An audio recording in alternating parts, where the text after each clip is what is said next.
Let's talk about plank. It is one of my favorites. It's one of the poses that I call sort of one-stop shopping in yoga because so much is happening in plank.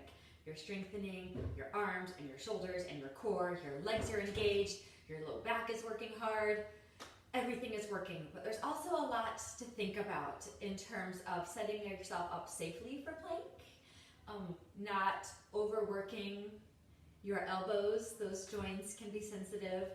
We don't want the hips falling so that the low back has strain on it.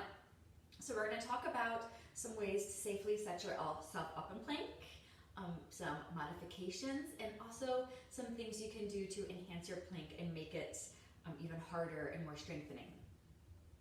So like with any pose, we start base to face. So we start with our base, which in this case is both our hands and our feet. So when we're placing our hands down in plank, you want to spread your fingers nice and wide. Not just as wide as they go so much that it hurts and you're straining, but spread them wide. You want to really press down into all 10 fingertips and think about making suction cups with the palms. See, my hands are too close together. You want your hands under your shoulders, shoulder width apart. Now, working up from here, you want to make sure that when you bend your elbows, they don't go out. So what you need to do is sort of suck all that in. This soft part of your elbow is going to turn forward some. The eye of your elbow. Suck all that in so all that's really engaged. So if you were to bend your elbows here, they're coming in, not out. So suck all that in. And then you're going to add your feet. Toes are tucked here. And you're really pressing down into your hands and pressing down into your feet. Now, it's hard to cue for everybody in the room or everybody watching because everybody's body is different. So what I like to do is have you rock back and forth here. Really press the heels back, press forward on the toes. Do that a couple of times. Move, John. And then move. And then settle in to what feels like the center of that motion for you. And there's your plank. Think about pressing down into the hands, pressing down into the feet. Really feel everything engage when you do that. Now, you don't want your hips to fall down. That's putting a lot of strain on the low back. They need to pull up. Your belly button's pulling in close to the spine. If you start to get really tired here, you can release the knees down, untuck the feet. I actually really like this version of plank. It feels like it's engaging a different part of my stomach, a different part of my core than this. So I like to kind of go back and forth.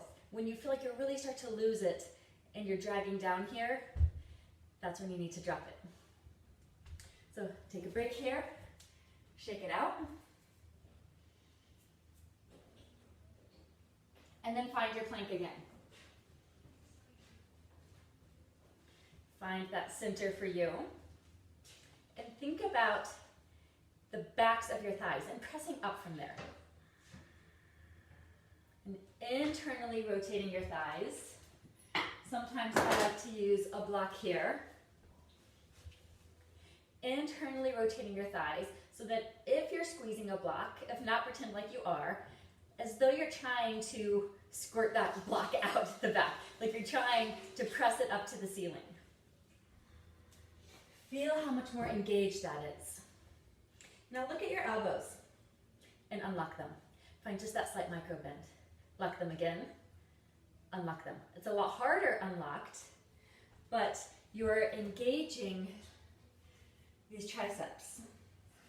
So when you're locking your elbows, not only are you putting too much strain on that joint and causing bit by bit some damage in that joint by hyperextending and locking into it and putting all that pressure on it, you're not working these muscles like you could be.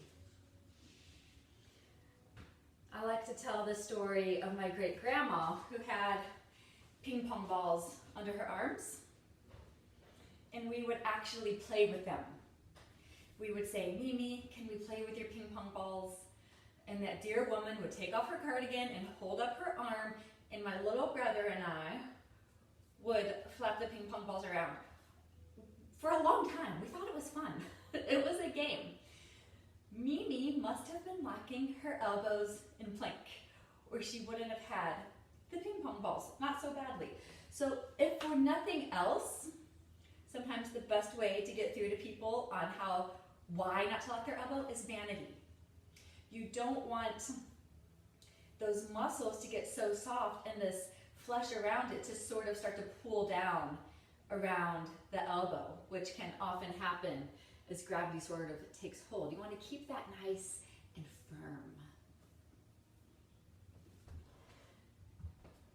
So finding our plank again, pressing down into the feet, pressing down into the arms, back of the thighs, pressing up, internally rotating their legs, core pull them. You see what I mean about one-stop shopping? So much is happening here.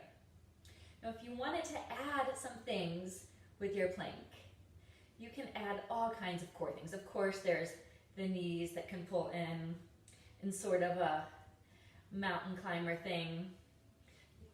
I like to drop the hips from side to side. Shoulder taps. Bringing opposite hand to opposite shoulder. Or you can come down to your forearms. Back up. And back down. Again and again and again. Or if your wrists are giving you troubles, maybe this is your plank. Maybe forearm plank is your plank. All of the same things apply.